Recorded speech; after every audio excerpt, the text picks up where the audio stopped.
Nadie la interrumpía en la corte. Su voz era firme, su lógica implacable. Había defendido asesinos, traficantes, políticos corruptos. Conocía cada grieta del sistema legal. Pero cuando su corazón se detuvo en medio de una audiencia, descubrió que existía otro tribunal, uno donde no hay apelaciones, donde el juez no negocia y donde el veredicto no depende de pruebas humanas. Durante 11 minutos clínicamente muerta, esta abogada criminal fue llevada ante el juez eterno. Lo que Jesús le mostró no fue sobre leyes terrenales, sino sobre un pecado invisible que está devorando a la iglesia desde adentro. Un pecado que no se predica, no se confiesa, y sin embargo condena. El 97% de los que dicen seguirme están en peligro, le dijo Jesús. Este es su testimonio. No para escandalizar, sino para despertar. No para dividir, sino para purificar. Si alguna vez has cantado, predicado, servido o simplemente creído, este mensaje es para ti. Antes de comenzar este video, recuerda suscribirte y darle like. Ella pensaba que lo había visto todo. Juicios por homicidio, confesiones escalofriantes, sentencias que partían familias en dos. Como abogada criminal, su vida giraba en torno a la ley, la evidencia, el argumento. Pero nada la preparó para el juicio que enfrentaría cuando su corazón se detuvo en medio de una audiencia. 11 minutos clínicamente muerta. 11 minutos fuera del tiempo. Y en ese intervalo, fue llevada ante el tribunal que ningún ser humano puede evitar. No había estrado. No había jurado. Solo una presencia que lo llenaba todo. Jesús. No como una figura religiosa, no como una idea, sino como una realidad que perforaba cada capa de su alma. Ella intentó hablar, como lo hacía en la corte, pero no había defensa posible. Lo que él le mostró fue devastador. No sobre sus clientes, no sobre sus casos, sino sobre ella. Sobre la iglesia. Sobre millones de cristianos que, como ella, pensaban que estaban bien. Has defendido culpables toda tu vida, le dijo Jesús. Pero ahora te mostraré el pecado que nadie quiere juzgar. Y entonces, como si el cielo se abriera en capas, ella vio una biblioteca viva. No de papel, sino de luz. Cada pergamino pulsaba con energía. Algunos brillaban con intensidad pura. Otros estaban apagados, como si nunca hubieran tenido vida. Jesús le explicó que esos pergaminos eran las vidas de los creyentes. No sus obras externas, sino sus intenciones, sus motivaciones, sus secretos. Ella vio el suyo, y lo que parecía una carrera de éxito, estaba lleno de grietas invisibles. Orgullo espiritual, autosuficiencia, religiosidad sin comunión. Este es el pecado que está devorando a mi pueblo, dijo Jesús. El 97% está en peligro. No por lo que hacen públicamente, sino por lo que han dejado de buscar en lo secreto. La abogada temblaba, no por miedo al castigo, sino por la claridad con la que veía su propia ceguera. Jesús le mostró iglesias llenas, adoradores apasionados, líderes carismáticos, pero sin presencia. Han aprendido a simular devoción, dijo, pero han olvidado cómo encontrarme. Ella vio multitudes cantando, predicando, sirviendo, pero todo era ruido. No porque sus palabras fueran incorrectas, sino porque sus corazones estaban desconectados. La apariencia de piedad, dijo Jesús, pero niegan el poder de ella. Entonces le mostró algo más. Una sala donde los pergaminos eran juzgados por fuego. No fuego que destruye, sino fuego que revela. Y muchos se consumían al instante. Este es el juicio que viene, dijo Jesús. No por obras visibles, sino por fruto espiritual. Ella entendió que el pecado no era solo moral, sino estructural. Un sistema entero de cristianismo emocional, comercial, superficial, que había reemplazado la comunión genuina con Dios. Jesús la miró con una intensidad que la atravesó. No te traje aquí para condenarte, dijo, sino para enviarte. Y en ese momento, ella supo que su vida había cambiado para siempre. Ya no era abogada de culpables. Era testigo de la verdad.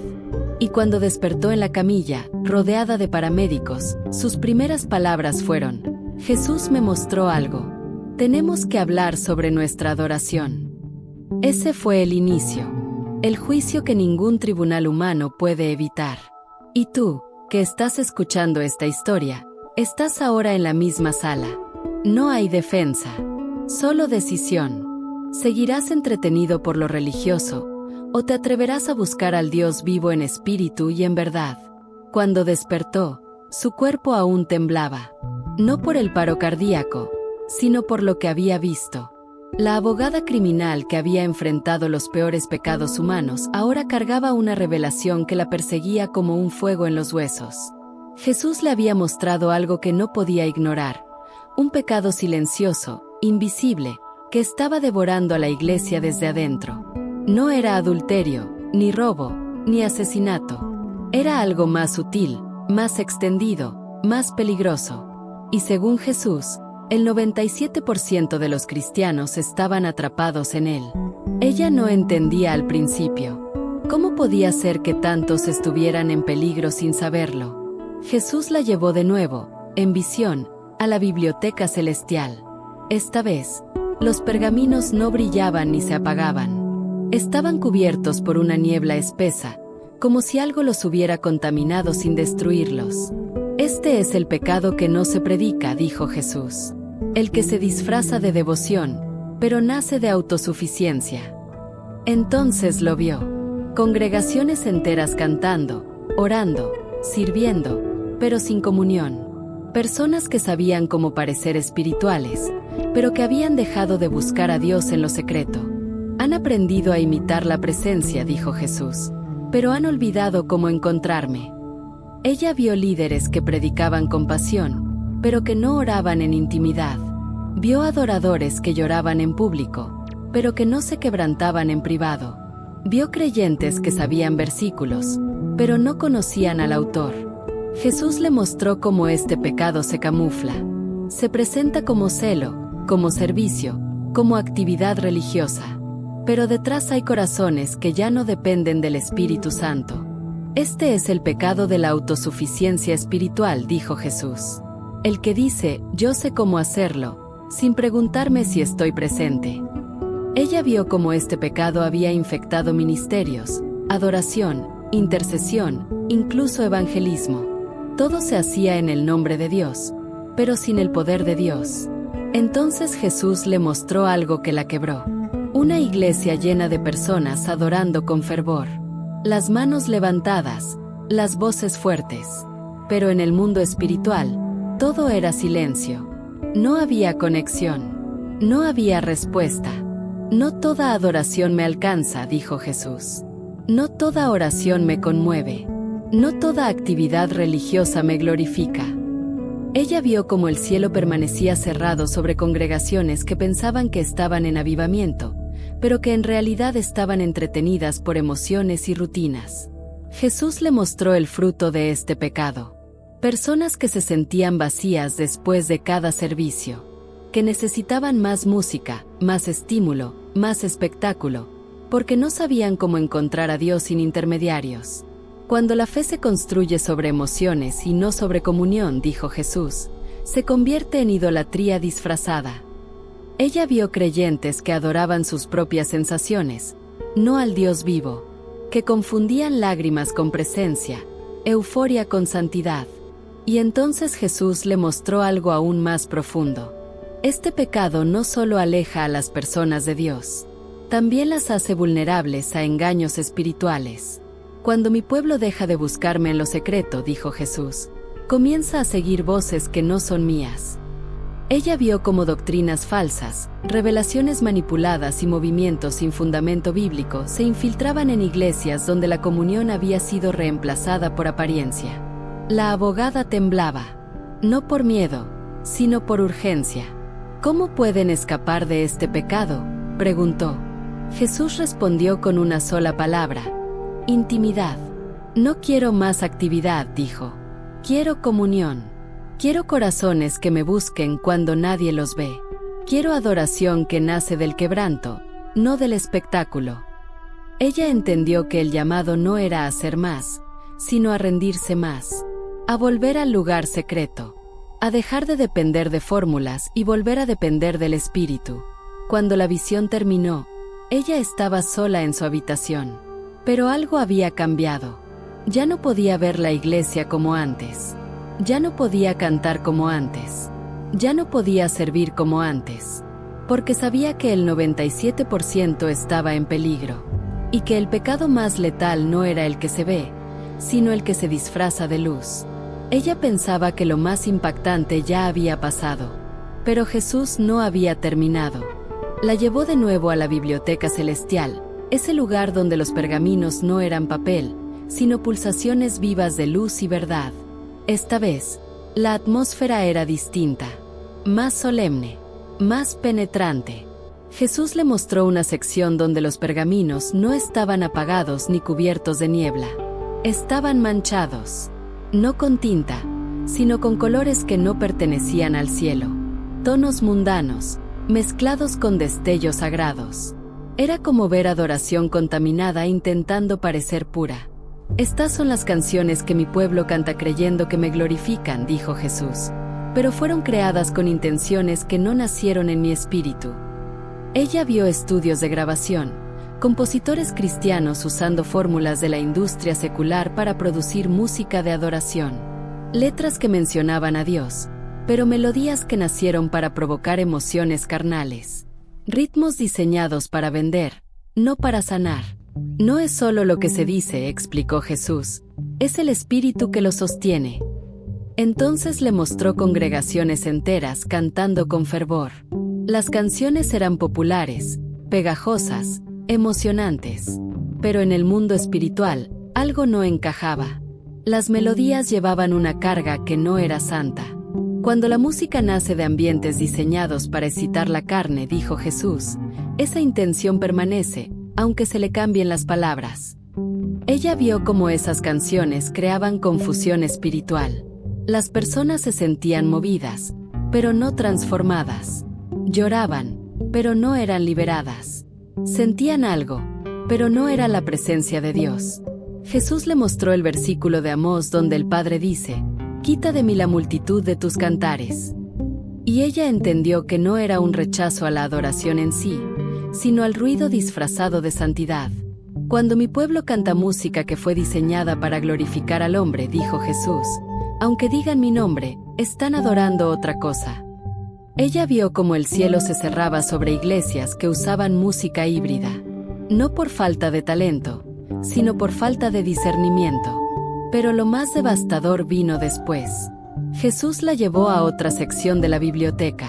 Allí, los pergaminos parecían envueltos en una luz artificial. No era maldad abierta, pero tampoco era santidad. Estas son las canciones que priorizan la emoción sobre la verdad, dijo Jesús. Ella vio cómo líderes de alabanza diseñaban experiencias como montañas rusas emocionales. Sabían qué acordes usar, qué progresiones melódicas provocarían lágrimas, euforia, éxtasis. Pero todo estaba calculado. No era fruto del espíritu. Era manipulación emocional. Las emociones no son malas, dijo Jesús. Yo las creé, pero cuando se convierten en el objetivo, reemplazan mi presencia. Ella vio iglesias donde las personas perseguían sensaciones, no santidad. Querían sentirse bien, no ser confrontadas. Querían consuelo, no corrección. Cuando la música se enfoca en lo que yo hago por ellos, dijo Jesús, y no en quién soy, se convierte en adoración centrada en el hombre. Ella vio canciones que exaltaban al adorador más que al Dios que debe ser adorado. Letras que inflaban el ego, no que llevaban al quebranto. Jesús le mostró cómo muchas personas se habían vuelto adictas a las emociones que la música producía, como si fueran drogas espirituales. Cuando la música se detiene, dijo, se sienten vacíos, porque su experiencia no fue construida sobre verdad, sino sobre estímulo. Ella vio creyentes que no sabían orar sin música, que no sabían buscar a Dios sin atmósfera, que no sabían rendirse sin espectáculo. Esto no es adoración, dijo Jesús. Es entretenimiento religioso. La abogada temblaba, no por lo que veía, sino por lo que entendía. El pecado no estaba solo en lo secular. Estaba en lo sagrado contaminado, en lo emocional sin verdad, en lo popular sin presencia. Y Jesús le dijo algo que nunca olvidaría: cuando mi pueblo canta para sentirse bien, pero no para encontrarme, están adorando sus emociones, no a mí. Ella supo que ese era el juicio del fuego, no por lo que se ve, sino por lo que arde en lo invisible. Y tú, que estás escuchando esta historia, ¿qué tipo de música estás cantando? ¿Qué tipo de adoración estás viviendo? Porque el fuego ya está encendido. Y no consume lo que es verdadero. Solo revela lo que nunca lo fue. Ella había sido abogada toda su vida. Su identidad estaba construida sobre argumentos, defensa, estrategia. Pero después de lo que Jesús le mostró, entendió que su verdadera vocación no era proteger culpables, sino interceder por almas. En la visión, Jesús la llevó a una sala donde los pergaminos estaban marcados por gestos humanos. No eran manchas, ni niebla, ni colores mundanos. Eran huellas de ego. Aquí, dijo Jesús, se almacenan las canciones que glorifican al intérprete más que a mí. Ella vio escenarios donde los músicos se convertían en el centro. Solos instrumentales que se extendían más allá de lo necesario. Voces adornadas con florituras diseñadas para impresionar. Gestos teatrales que gritaban mírenme en lugar de miren a Cristo. Esto no es adoración, dijo Jesús. Es espectáculo. Y lo más grave no era la vanidad, sino la competencia espiritual. Cuando los músicos compiten conmigo por la atención de mi pueblo, dijo, mi presencia se retira. Entonces le mostró algo que la estremeció. El espíritu detrás de esa adoración egocéntrica era el mismo que llevó a la caída de Lucifer. Usar dones dados por Dios para exaltarse a uno mismo, dijo Jesús, es idolatría disfrazada. Ella vio cómo la música, que debía ser un puente hacia lo eterno, se convertía en un espejo para el ego. Y las congregaciones, sin darse cuenta, comenzaban a adorar el talento humano en lugar de la majestad divina. Jesús le mostró cómo los aplausos iban hacia los intérpretes, no hacia el cielo, cómo los corazones se conectaban con la emoción del momento, pero no con la santidad de Dios. Cuando la adoración se convierte en exhibición, dijo, mi pueblo se aleja de mí aunque crea estar cerca. Ella vio iglesias donde la música era impecable, la producción perfecta, el ambiente electrizante, pero el cielo permanecía cerrado, porque el foco estaba en el hombre, no en Dios. Y entonces Jesús la llevó a la sección más perturbadora de todas. Allí, los pergaminos estaban desgarrados, remendados con materiales que no pertenecían al cielo. Estas, dijo Jesús, son las canciones que fueron creadas para propósitos no cristianos, pero que han sido adaptadas con letras religiosas. Ella vio melodías que nacieron en bares, en rituales paganos, en ceremonias ocultistas, ahora cantadas en iglesias con palabras sobre Jesús. En el reino espiritual, dijo Jesús, los orígenes importan. Una canción creada para evocar deseo sensual, aunque se le cambien las letras, sigue llevando esa intención en su ADN musical. Ella vio congregaciones cantando melodías que fueron compuestas para inducir estados de trance, ahora usadas en servicios cristianos. La santificación de las letras no santifica automáticamente la música, dijo Jesús. El recipiente contamina el contenido. Ella vio creyentes que se sentían espiritualmente vacíos después de cantar ciertas canciones. No entendían por qué, pero sus espíritus reaccionaban a la contaminación invisible.